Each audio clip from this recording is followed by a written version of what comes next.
Hello students, morphology of flowering plants और angiosperm में हम लोगों ने रूट से स्टार्ट किया था ताकि किसी भी प्लांट के आइडेंटिफिकेशन के लिए रूट उसकी कैसी, स्टेम कैसा, लीव्स कैसा, इस सब की स्टडी हम लोग कर सके।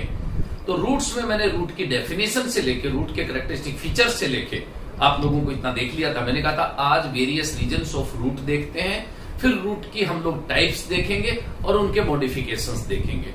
तो सबसे पहले हम लोग क्या देख रहे हैं, डिफरेंट और वेरियस रीजन्स ऑफ रूट। देखो, रीजन्स ऑफ रूट,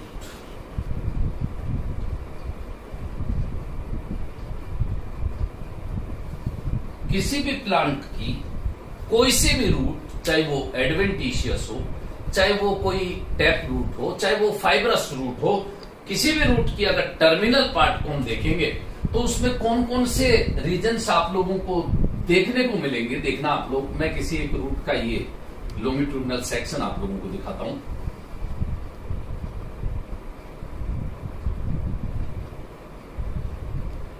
ये इसकी कैप और इस कैप को हम कहते हैं रूट कैप। ये थिम्बल लाइक स्ट्रक्चर है। थिम्बल का मतलब क्या होता है? थिम्बल का मतलब होता है कोई भी कैप, प्लास्टिक या कोई मेटेलिक कैप, जैसे हम लोग कोई निडल का काम कर रहे हो तो अपनी उंगली पे कैप पहन ले, तो उस तरह की थिम्बल लाइक स्ट्रक्चर है रूट कैप। इसके बाद आप देखोगे ये कैप है क्यों, कभी हम लोग विचार करें तो पॉजिटिवली जियोट्रोपिक रूट्स होती हैं और वो ग्रोथ रूट क्यों कर रही है कि there are some meristematic cells, those cells which are capable to divide and grow. ऐसी सेल्स हैं और जब पॉजिटिवली जियोट्रोपिक होंगी तो उन सेल्स को सॉइल फ्रिक्शन से प्रोटेक्ट करने के लिए ये रूट कैप है। इसका मतलब यहां पे आप लोग ये रीजन देखोगे, ये मेरिस्टेमेटिक सेल्स का ग्रुप है और इन मेरिस्टेमेटिक सेल्स को प्रोटेक्ट करने के लिए ये रूट कैप है। तो ये जो रीजन हम लोग देख रहे हैं ये कौन सा है? ये है मेरिस्टेमेटिक रीजन। मेरिस्टेमेटिक रीजन, ये मेरिस्टेमेटिक सेल्स में से कुछ सेल्स अपनी डिवीजन और ग्रोइंग कैपेबिलिटी लूज कर देती है। कहने का मतलब उनमें डिवीजन कैपेबिलिटी खत्म हो जाती है और दे एनलार्ज। ये देखो, उनमें एनलार्जमेंट होता है और इस तरह के एनलार्जमेंट से बने इस रीजन को हम लोग क्या कहेंगे? Cell elongation.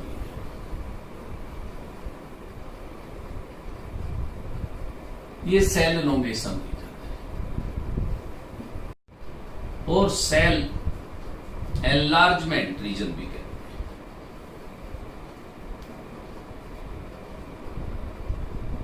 मुश्किल नहीं है चीजें, एक बार देखते जाओ आप। जैसे मैं एक सेल लेता हूं, ये मेरिस्टेमेटिक सेल की ये एक सेल, इस सेल में डिवीजन कैपेबिलिटी है और इस सेल से जैसे डिवीजन होकर दो सेल बनी। आप देखो ये मैं दिखा रहा हूं कि ये दो सेल बनी। अब इनमें से एक सेल में तो डिवीजन कैपेबिलिटी अभी भी है और इस सेल ने अपनी डिवीजन कैपेबिलिटी लॉस्ट कर दी और ये परमानेंट हो गई। तो इस तरह से परमानेंट सेल अब एनलार्ज होती है। तो ये सेल जैसे एनलार्ज होगी तो एक सेल जब डिवीजन करती है दो सेल बनाती है, एक तो मेरिस्टेमेटिक रहती है और एक एनलार्ज हो जाती है। इस तरह से कई बार क्वेश्चन आता है कि अगर मैं इस रूट के एपेक्स में 128 सेल्स बनानी हो, एक सेल से कितने डिवीजन करूंगा तो 127 डिवीजन करूंगा तब 128 सेल बनेगी। एक डिवीजन से मैंने दो सेल बनाई, जब इसमें मैं दोबारा डिवीजन करूंगा 3 सेल्स बनेंगी, तो दो डिवीजन से 3 सेल्स बनी। इस तरह से इस मेरिस्टेमेटिक रीजन में आप लोग देखोगे 120 सेल्स बनाने के लिए 127 माइटोटिक डिवीजन चाहिए। तो ये सेल एनलार्ज हो गई। क्यों एनलार्ज हुई वो बात भी मैं करूंगा। उसके बाद दे डिफरेंशिएट, ये सेल्स मैच्योर होंगे और मैच्योर होने के बाद उनमें डिफरेंशिएशन होगा। आप लोग डिफरेंशिएशन का मतलब भी समझना। जैसे किसी भी मैच्योर रूट का जब सेक्शन काटते हो आपको एपिडर्मिस दिखती है, जिसको एपिब्लेमा राइजोडर्मिस भी कह देते हैं रूट में। फिर उसके बाद आपको क्या दिखेगी? कॉर्टेक्स दिखेगा। कॉर्टेक्स के बाद आपको एंडोडर्मिस दिखेगी। पेरिसाइकिल दिखेगी, आपको वेस्कुलर बंडल्स दिखेंगे, पिथ दिखेगी, ये सारा डिफरेंशिएशन ही तो है। तो इन एनलार्जमेंट के बाद सेल मैच्योर होने के बाद उनमें डिफरेंशिएशन दिखेगा। इसलिए ये जो रीजन आपको दिख रहा है ऊपर, अब यहां से लेके यहां, ये पूरा का पूरा सेल मैच्योरेशन रीजन है। और इस सेल मैच्योरेशन रीजन को ही, क्योंकि सेल्स यहां पे डिफरेंशिएट होती हैं, सेल डिफरेंशिएशन रीजन भी कहते हैं। सेल डिफरेंशिएशन रीजन भी कहते हैं। और यहां पे अगर मैं आपको इसमें एलएस में बता दूं, ये देखो, ये फॉर एग्जांपल एपिडर्मिस एपिब्लेमा, ये मैं कहूं कि वो कॉर्टिकल सेल्स, ये देखो, ये कॉर्टिकल सेल्स, और ये मैं कहूं कि वो वेस्कुलर बंडल्स वाले रीजन, ये जाइलम एंड फ्लोएम वाली ट्रैकिट्स, वेसल्स, ये सब वो रीजन। और इस मैच्योरेशन रीजन में इस एपिडर्मिस से, ये पूरा पार्ट हम लोग देखते हैं, आउटरमोस्ट लेयर एपिडर्मिस है। एपिडर्मिस के प्रोलिफरेशन से, उनके एक्सटेंशन से, इस तरह के single celled unicellular root hairs develop होते हैं। तो ये पूरे में रूट हेयर्स, ये रूट हेयर्स।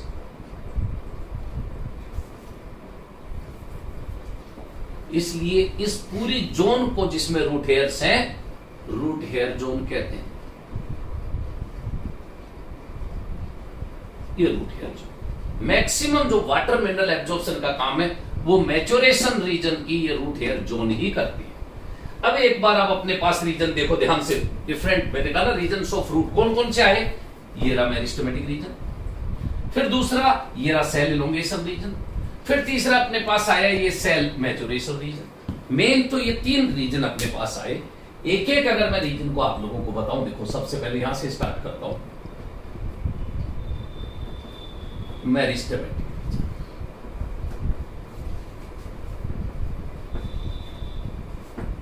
तो इसमें देखो क्या चीज, अपने को कुछ रटने का काम नहीं है। अगर अपने को इसका मतलब समझ में आता है कि मेरिस्टेम होता क्या है, meristem is a region where meristematic cells are present, dividing growing cells are present, उस पूरे रीजन को हम मेरिस्टेम कहते हैं। और उसी से बनाइए मेरिस्टेमेटिक टिश्यू और उससे बनाइए मेरिस्टेमेटिक रीजन। कहने का मतलब एक तो region where meristematic cells are present,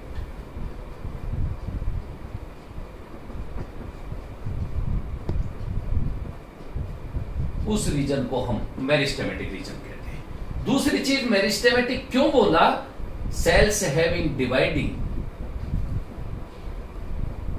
and growing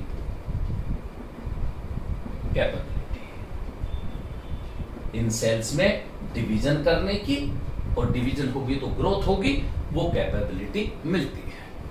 तीसरी चीज, अगर हम बात करें कि ये सेल्स कैसे होंगी, तो याद रखना, these cells are thin walled,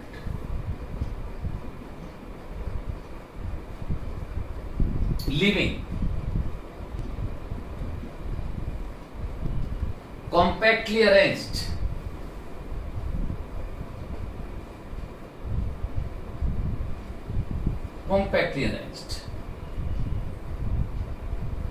intercellular space जब कॉम्पैक्ट ही होंगी तो उनमें किसी तरह की इंटरसेलुलर स्पेस एब्सेंट, किसी तरह की उसमें स्पेस नहीं होगी, इंटरसेलुलर स्पेस एब्सेंट। इसके अलावा आप लोग देखोगे कि इनका जो प्रोटोप्लाज्म है, that is dense protoplasm, presence of dense protoplasm. Nucleus conspicuous means large nucleus, conspicuous nucleus। एक तो ये चीज अपनी समझ में आती है, ये तो मेरिस्टेमेटिक सेल्स है, और ये रीजन कितना सा होगा, it is only few millimetre, 1 to 2 millimetre, इतना सा पार्ट है बस, उसमें इतनी सारी मेरिस्टेमेटिक सेल्स है। दूसरी बात हम लोग करें सेल इलोंगेशन।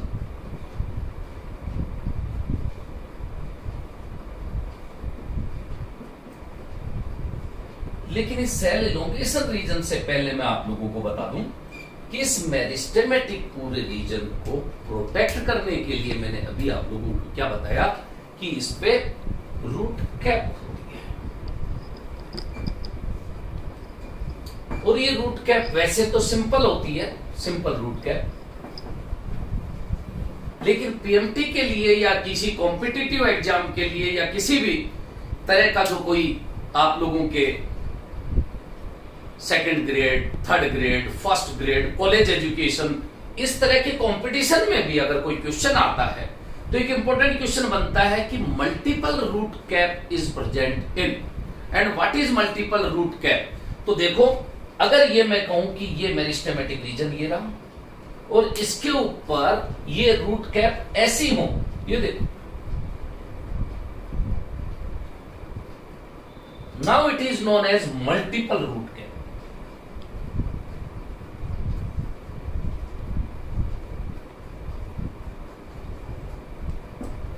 और इस तरह की multiple root cap screw pine में देखने को मिलेगी।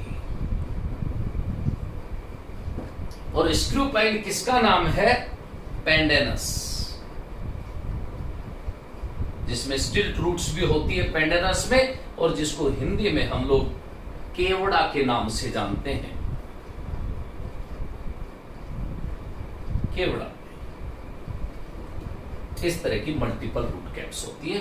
तो इस मेरिस्टेमेटिक, चूंकि मैं बता चुका पॉजिटिवली जियोट्रोपिक होता है, सॉइल फ्रिक्शन से प्रोटेक्ट करने के लिए इस पे एक कैप होती है थिम्बल लाइक, और रूट कैप भी मेरिस्टेमेटिक रीजन को प्रोटेक्ट करके रखती है। सेल इलोंगेशन रीजन में भी मैं आप लोगों को बता चुका हूं कि इस रीजन में सेल्स का एनलार्जमेंट होता है, सेल्स एनलार्ज, और ये एनलार्जमेंट वैसे तो चाहे वो वर्टिकली इलोंगेट होती हैं, लेकिन एक्सपेंशन उसका चारों तरफ होता है, इलोंगेशन वर्टिकल होता है। और उसके पीछे रीजन क्या है, किस वजह से सेल्स एनलार्ज होती हैं? तो पहली चीज, दे बिकम परमानेंट। ये सेल्स परमानेंट हो जाते हैं, और परमानेंट का मतलब आप समझ गए, दे लूज डिवाइडिंग कैपेबिलिटी।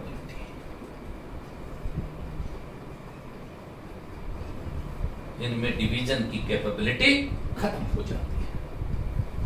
फिर एनलार्जमेंट कैसे होता है? तो उसके लिए सबसे इंपॉर्टेंट पॉइंट याद रखना, एनलार्जमेंट के लिए एक ही वर्ड में बताता हूं, वैक्यूलाइजेशन।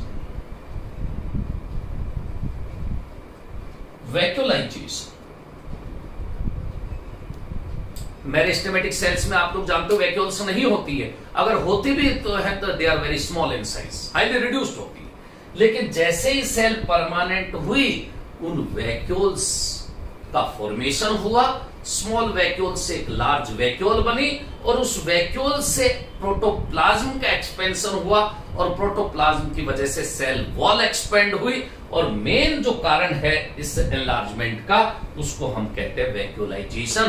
प्रोटोप्लाज्म का भी फॉर्मेशन होगा, सेल वॉल का एक्सपेंशन भी होगा, लेकिन कुल मिला के इस एक अकेले वर्ड में वो सारी बातें आ गई कि वैक्यूलाइजेशन होता है।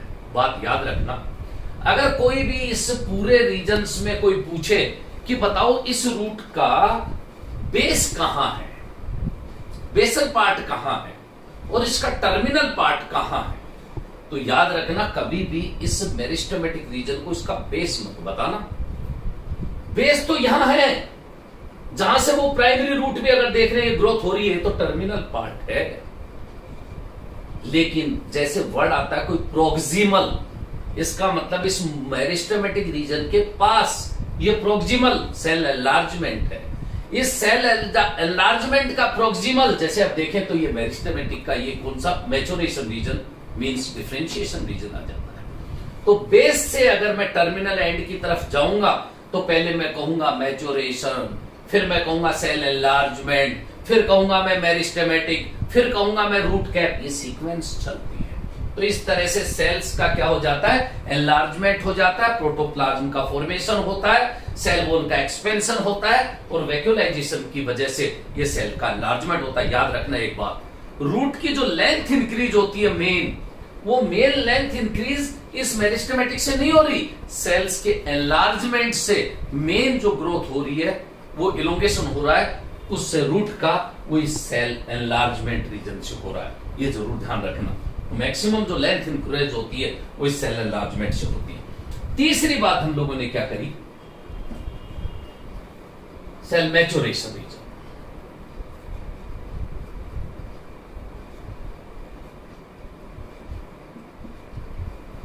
सेल एनलार्ज हो गई तो अब नाउ दे बिकम मैच्योर, वो फुल्ली मैच्योर हो गई। और मैच्योर होने के बाद उनका वर्क डिस्ट्रीब्यूशन, कहने का मतलब they differentiate morphologically, anatomically, physiologically, genetically, इन सब में डिफरेंशिएशन होता है। और मैं बता चुका डिफरेंशिएशन का मतलब है कि सेल्स को एपिडर्मिस बनना है, कॉर्टेक्स बनना है, या एंडोडर्मिस बनना है, या पेरिसाइकिल बनना है, या वेस्कुलर बंडल्स बनने हैं, या उसमें पित्त का फॉर्मेशन होना है।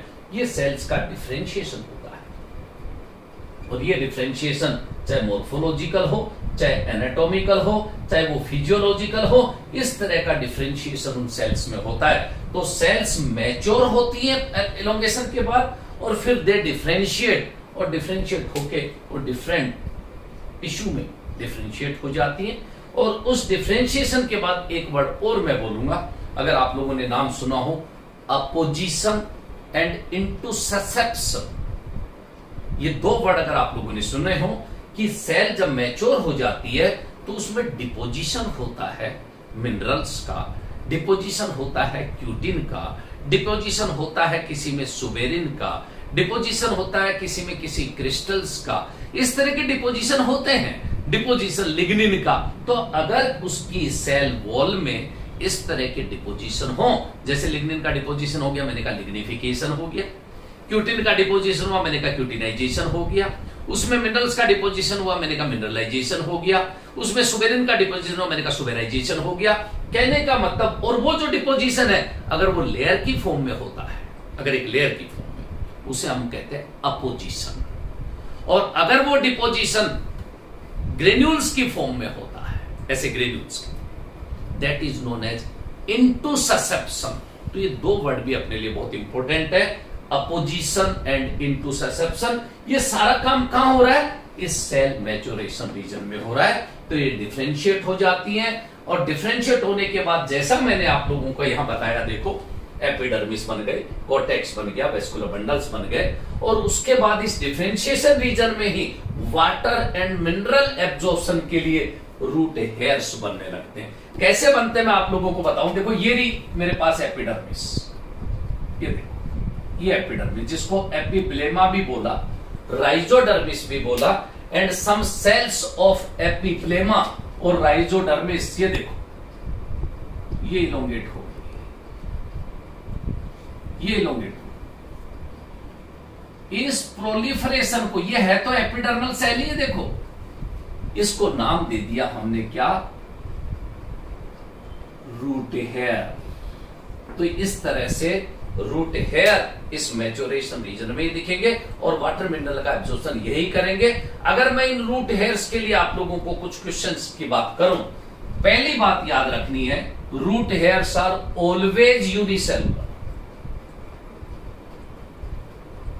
हमेशा ही ये यूनिसेलुलर होते। पहली बात क्या है ये, it is a proliferation of epidermal cell, वो बात भी खत्म हो गई। दूसरी बात, यूनिसेलुलर है, यूनिन्यूक्लिएट भी है, एक ही न्यूक्लियस है, यूनिन्यूक्लिएट है। लेकिन ये अगर इनकी लेंथ देखो, आप लोग सोचते हो कि ये किस साइज के होंगे रूट हेयर्स, कभी सोचा आपने, ध्यान दिया? हम लोग जो प्राइमरी, सेकेंडरी, टर्सरी रूट्स को हम लोग देखते हैं, हम उसी पे चले जाते हैं कि होगा भाई 1 मीटर या 10 मीटर या 1 फीट, इतने डिस्टेंस होगी। याद रखना, इस रूट हेयर की लेंथ मात्र 1 to 10 मिलीमीटर होती है।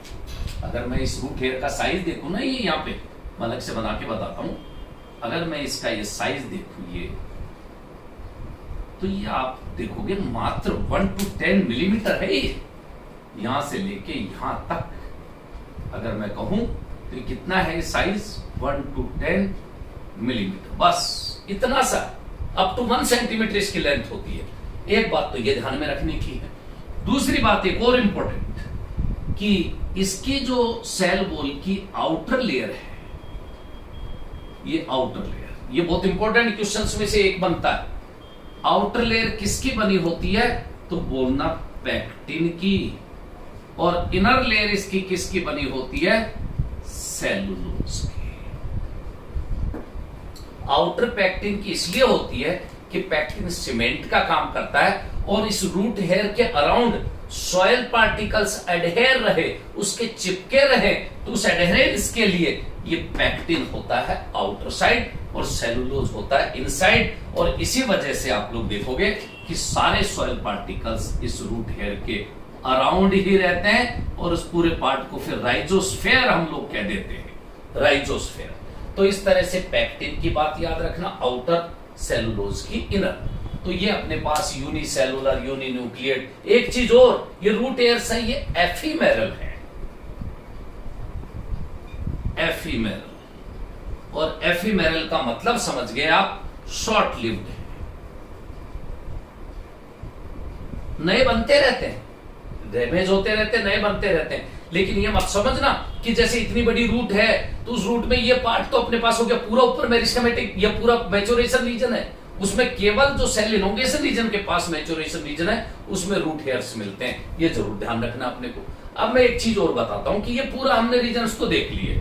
जब टाइप्स ऑफ रूट की बात करते हैं तो सिर्फ दो ही टाइप है रूट्स की, एक टैप रूट और एक एडवेंटिशियस रूट। और ये दोनों टाइप हम बहुत पहले भी मैं बता चुका हूं। Roots which originate from radicle are tap roots, and roots which originate other than radicle are adventitious root. तो मैंने आप लोगों को कल बताया था पिछले टर्न पे कि रेडिकल से जो रूट बनती है वो tap root, primary, secondary, tertiary root में डिफरेंशिएट होती है और पूरा टैप रूट सिस्टम कहलाता है। लेकिन रेडिकल के अलावा किसी भी प्लांट के पार्ट से बनी हो रूट वो एडवेंटिशियस रूट होती है।